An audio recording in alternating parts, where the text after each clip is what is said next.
All right, great friend of the show, tremendous analyst for the Portland Timbers, former professional soccer player. He's Ross Smith, and we'll also tag that with newly a father. Here he is. Ross Smith joins us now. Hey, Ross, how are you?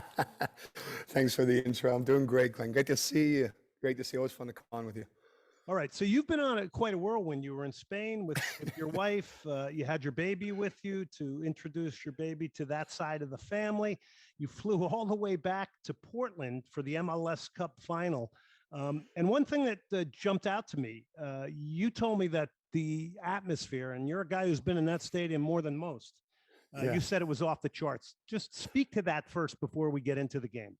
Yeah, I think my voice can speak to it enough right now, how thin and raspy it is. It's hanging on, Glenn. And I think that speaks to the atmosphere, how magical it was. And when you're talking about that travel, and I was a little torn as well with the young family and making that big trip across to Portland. But my wife, Christina, you know well, and she said how great it'll be for that moment. And that moment, walking into the stadium, Glenn. Now, as broadcasters, we're obviously there a couple hours before, but you get a sense of the buildup. I could not believe we were in about an hour before the stadium. I could not believe the buzz. And for games that I've been to my entire life, that was maybe the biggest buzz that I've ever sensed. The excitement from people and the togetherness. And that's what Portland has, is that a lot of people, you go to the game, you run into everybody in the community. There's good relationships there. The fans feel like they're close with the players. There was just such a connection is what it came down to. And in that moment, walking in, I thought it was well worth it. It was well worth the tired eyes, the struggling body. It was something special. All right, with Felipe Mora scores on the last kick of the game, who did you jump on? Oh, I had people jumping on me. It was survival mode. Am I going to be okay? I was drenched in beer and whatever was being thrown all over the place. But it was okay, and a couple close friends around me. I had in front of me Joe Dickerson, the referee, and a couple other referees. They were taking it in as fans. So even with Joe, we're hugging more. Just at it gave us another 30 minutes as well.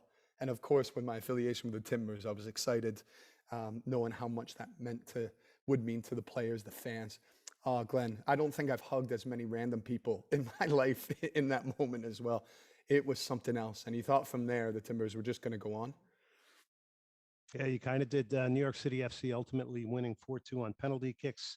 Castellanos, the leading scorer in the league, scored the opening goal for New York City FC. Of course, Felipe Mora with that last kick of the game. All right, let's get into the game first. For the market, how painful is this loss now? Because look, after all the elation of tying the game, at the end of the day, New York City FC won the MLS Cup.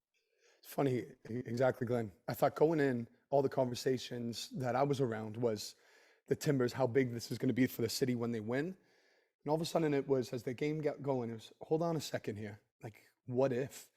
And it's so interesting because New York City, I've only watched them on TV over the last couple of years. I haven't seen them in person, just with the difference in the conferences and very little crossover.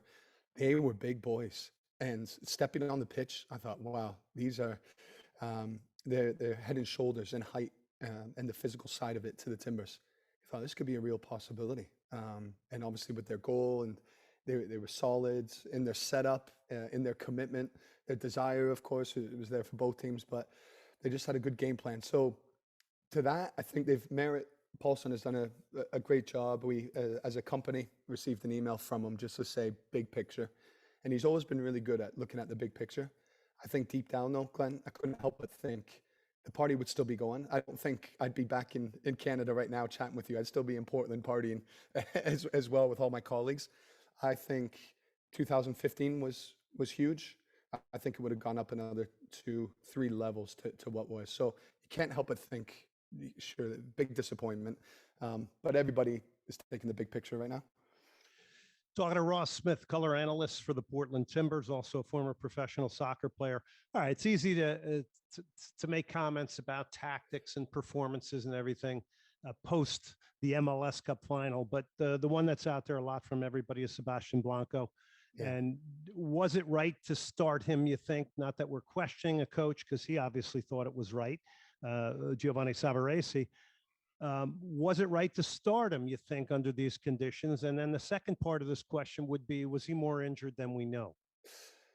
Yeah, good. Those are two great questions, and those are the leading questions that I've heard since as well.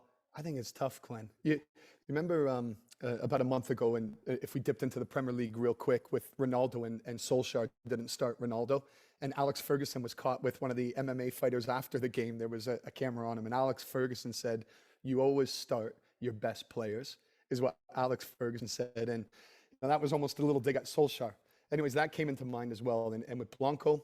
Blanco's mentality, you know him, you call games with Blanco. He's fierce. He would want to be starting. He wanted to be on that pitch. I think he was moving well. And you look at the fine movements, his twisting, turning. He looked good. I'm close with the team doctors. And they said, look, he might not be perfect, but Blanco's ready to go. So I think that's tough as a manager. Look, if Blanco comes on, the atmosphere was such that the fans, you wanted to get everybody, you wanted to entertain them right away. And Blanco being on the pitch, it does that. Rather than Blanco not starting, maybe New York City FC scored 2-3 goals, and then it's too late to bring him off the bench. I do think it was the right decision. It didn't work out in their way. If Blanco goes and scores in the first 10 minutes, then it looks that way. But back to that, Blanco wasn't at his best. He didn't influence the game. He, for me, is the best player on that pitch on his day, and it just wasn't there for him. So disappointing. I think you could look at a lot of different things as well tactically. I just think credit to New York City FC. They just smothered the Timbers' big-time players.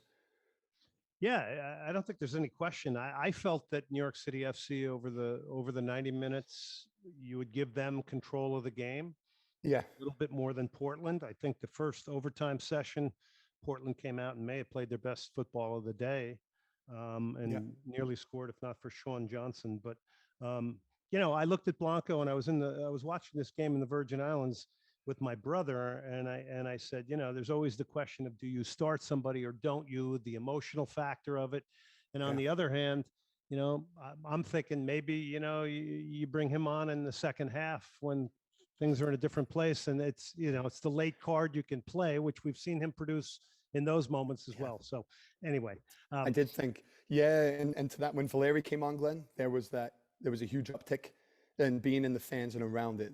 When they saw Valeri starting to get ready, that made a difference. And Valeri just even stepping on the pitch made a difference. So I think you can always argue that as well. You would have had the same bounce with Blanco coming on. New York City FC would ultimately win it 4-2 in penalties. I thought they had the advantage going to penalty kicks with Sean Johnson. Yeah, I know Steve Clark in the past. Before we get to the penalties, though, let me go back to the Castellanos goal. Was this savable for you? it was. It was. It's savable. I think it's savable anyways, but certainly at the level that we've seen Clark. And that for me is well within Clark's wheelhouse. He's great at his reactions. He's quick. I know it's in an awkward position right between his legs and underneath his arms, and you're having to get down quick. But it really is for Steve Clark. I think he'll be disappointed. I've seen a lot of people write about that. He should have done better. I've seen him in his time at Portland from Columbus Crew when he was there. I've seen him in his career make that save. Talking to Ross Smith, color analyst for the Portland Timbers. Appreciate him, as always, coming on the show. I mean, in a very simplistic way, if you bring the penalties into this, you could say, hey, this game was won in the goalkeeping position by Sean Johnson, who ultimately Yeah, was named the MVP of the game. Fair, yeah. fair assessment? I thought, and it is. I thought Sean Johnson, the size of him, I think really played into it. It reminded me of with Nashville against Philadelphia Union in the penalties, and there was a great. I'm sure you watched it, of course, Glenn. But there was a great camera shot in behind when Mukhtar was about to take his penalty, and you saw Blake, and he was dancing along the goal line, and his wingspan.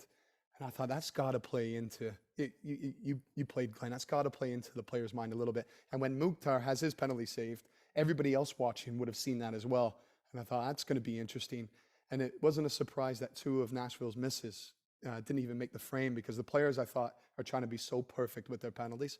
I put that in the same category as Sean Johnson. He looked like there's very little room to hit, the size of him. And Valeri's penalty, I think I haven't seen it back yet, Glenn, but watching it at the time, I thought that was a good penalty. It was low, it was hard, but Yeah. Sean Johnson, he just picked the right way. He committed to it, and it was a strong hand by him. I thought it was a really good save rather than a bad miss by Valeri.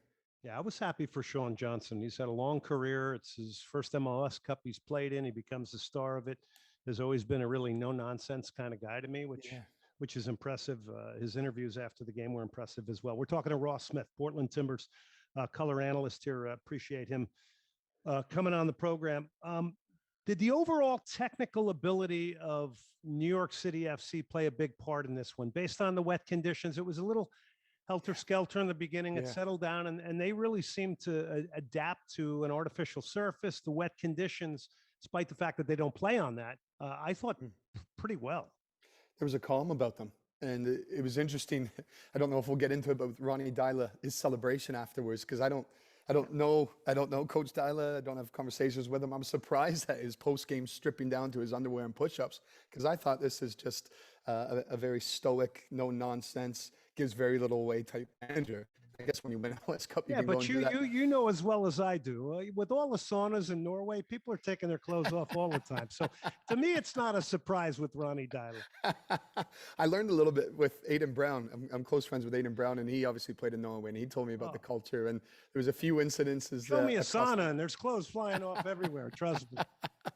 But I just thought, with Dyla, his team really mimic his character. And I think it helps the fact that the backbone of the team have been together for a while. The center back partnership had been together since 2017. So you have guys who know what it's all about at the club. You have experienced heads, and the way they controlled it. And then technically, like you're saying, thought they adapted well. When I woke up in the morning, I thought, I can't imagine a worse day for conditions for a game of soccer. And I think what's helped is the new stands in Portland. I think it shielded it somewhat to the wind, but it was blustery. It was all over the place. So I think technically New York City FC adapted real well. And get back to it physically. They were strong. They were big. In the center of the park with Morales and Sands, they towered over some of the players on there. And the Timbers just couldn't get out in transition as well. Timbers, I think that's when they're at their best. They just couldn't get going. New York City FC really committed to getting numbers behind the ball at the right times. Boy, they did. They neutered Portland, and really the only times I saw that break looking a little bit better was through Jimmy Chara. A couple of times where it was just like, he got a little bit of space and it looked a little different. Callens and Chanot, I thought were excellent. Those two guys were very solid behind the two holding midfield. The two midfielders in front of them. That's a solid block of four there for New York City FC. So I would agree with you there. All right, take your Portland hat off for a second here. Not that you're a homer by any means. That's why you're on the show. But and you are a little bit because you always want Portland to win. But let's look at this. I said it once it was over. I'm saying to myself, you know what? This is good for MLS. This is good for New York City FC. They can't find a field. We got to have New York as a big market in this league. They're not as relevant as they should be. The Red Bulls aren't relevant up in that area that I grew up in. So from that standpoint, I thought it was positive. It was, and I'm interested just to see with the celebrations, the fans welcoming their team back and what that looks like. Hopefully they get that response from them and it feels like a big market. Because I think that sometimes being in New York and when they have a game, when the Timbers have played them, you wonder, okay, how many people actually know there's a soccer game going on? So relevance, I hope it makes the headlines out in New York. And to that point, as much as with the Timbers and again, the partying, the magnitude of it would have been huge, Glenn. It would have been massive. But I think now with New York winning it in a big market, I don't know. It's another storyline. It's something unexpected. And I think for how good the Timbers were through the playoffs, they were head and shoulders above every team in the Western Conference. So I just think I can see it now as well. Just the storylines as they're written into next year for New York winning it, that does a lot for the league rather than just as much of a dent as it is in Portland. Ross, reflect on this too, because it was a very, very up and down season for Portland. There was some tension in and around the team. The organization had real problems on the NWSL side with Paul Riley. It was really an up and down year. Maybe address that a little bit because, there is this thing called life in the second season. Yeah, difficult, really difficult. And to that with Merritt, with the ownership and from everything from with Paul Riley with the NWSL, obviously that's a big hit and a real difficult one. At the time, my home base is in Nashville, but I was on a lot of phone calls with our organization. and just to learn, and to gather as much information and chat to people. It's a tough time, Glenn, and that's coming off the back of a tough time with the pandemic that, of course, we're still in. So tough time around the club, and I think during that time you've needed leadership. You've needed to come together, and for me, I've spent all of October out with the club, and a lot of the people who work for Portland have been with the club for a long time, so a lot of close relationships, and I know a lot of people were reeling. So you felt as though for them to go and win the championship after, and I talk about like the front office staff, like Giovanni Savarese, what a terrific guy he is. The people I've been around for a while, you just thought they needed this, and even though they didn't win it, they needed a final. They needed that feeling around because they've been reeling from everything and being part of a club that they do love so much, and trying to heal. Talking to Ross Smith, color analyst for the Portland Timbers, and it's very hard not to pull for Giovanni Savarese, by the way, no matter who you are, even if you're a neutral. Mm-hmm. Ross, I neglected to ask you a question after something you said about the transition game, and it's such a part of the way Portland plays, and they can break out in the blink of an eye and a flash of the eye. Outside of what New York City FC did in helping to take the edge off of that, was there anything in the setup of the Timbers that you would be critical of in not being able to get that part of their game going the way they would have liked? Yeah, I think, and again, having gone back to watch it in the game, in the moment, I just thought with Dairon Asprilla, who's been terrific this season, he couldn't really get out and get going. He couldn't find his pockets. I thought coming through the middle of the pitch, Diego Chara, I thought was really, really good. But once they smothered him, and George Fashive is a really solid player, he didn't have anybody to go and get on the ball and demand it. Blanco, I'd love to see the numbers, how many touches he had.